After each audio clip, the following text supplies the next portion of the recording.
Memory loss, स्मरण शक्ति या फिर याददाश्त हमारा ठीक ना होना, याददाश्त खराब होना।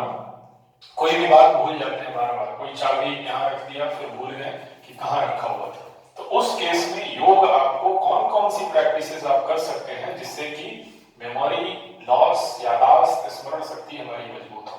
तो एक तो हम ये ध्यान रखें कि खाने में बादाम कहते हैं, बादाम पिस्ता बादाम यूज कर सकते हैं। हम रात को उसको भिगो के और रख दिया और सुबह उसको खा लिया। फिर उसके साथ अभ्यास में, योग के अभ्यास में क्या करेंगे, ये हमें ध्यान रखना है कि कोई भी एक्टिविटी करना है जिससे मेंटल सर्कुलेशन, हेड सर्कुलेशन बढ़े, ब्लड सर्कुलेशन।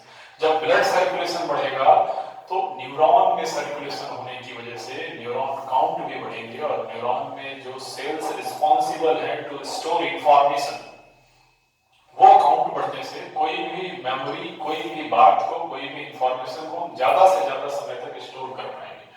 और ये भी होता है कि कोई भी बात हमें याद है तो तुरंत को याद नहीं आता। यदि हम याद करना चाहें तो तुरंत याद नहीं आता है, दिमाग पे ध्यान लगाते हैं, जोर लगाते हैं, तब फिर वो आता है।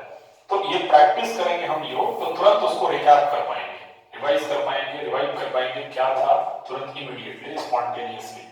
उसमें एक अभ्यास आपको क्या करना है कि बैठकर प्राणायाम करना है, अनुलोम विलोम प्राणायाम। दाएं हाथ की नासाग्र मुद्रा बनाएंगे, देखेंगे हमारे केंद्र की सबसे जूनियर योग प्रशिक्षिका है, but she is expert in all the practices, सभी अभ्यास में पारंगत है ये। तो प्राणायाम आपको अनुलोम विलोम करना है, एक तरफ से सांस लेना, दूसरी तरफ से सांस छोड़ना। तो इससे अभ्यास से क्या होगा कि हमारा मन शांत होगा, the whole body will get detoxified slowly, धीरे धीरे धीरे धीरे चित्त शांत होगा। तो जब चित्त शांत होगा, मन शांत होगा, तो हमारा मेंटल वेव्स बहुत ज्यादा फ्रीक्वेंसी में डिस्टर्ब नहीं करेंगे।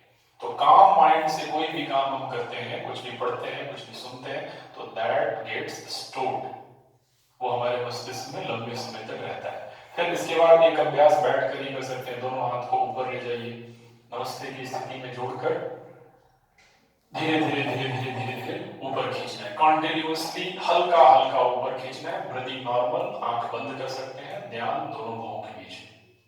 तो ब्लड सर्कुलेशन इससे बढ़ेगा और इससे हमारी मेधा शक्ति, धृति, स्मरण शक्ति, मेंटल स्ट्रेंथ भी बढ़ेगी। वापस आ जाइए।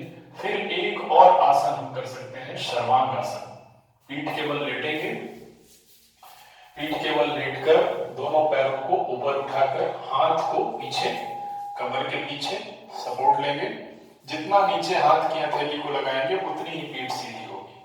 तो इस तरह से स्ट्रेट रखते हुए, ताकि टॉपसी करके आसन में ब्लड सर्कुलेशन ज्यादा माइंड की ओर हो, फोर ब्रेन की ओर हो, हमारे ब्रेन की ओर हो, सेरेब्रल एरिया की ओर हो। तो इससे भी हमारी स्मरण शक्ति, याददाश्त, मेमोरी बूस्ट अप करने में हेल्प मिलेगा। वापस आ जाइए, कम बैक। सर्वांगासन करने के बाद थोड़ी देर रिलैक्स करना है, फिर उसके बाद वापस उठकर ज्ञान मुद्रा में बैठ जाना है। ज्ञान मुद्रा में बैठकर और प्रयास करना है कि थॉट पॉजिटिव रखें।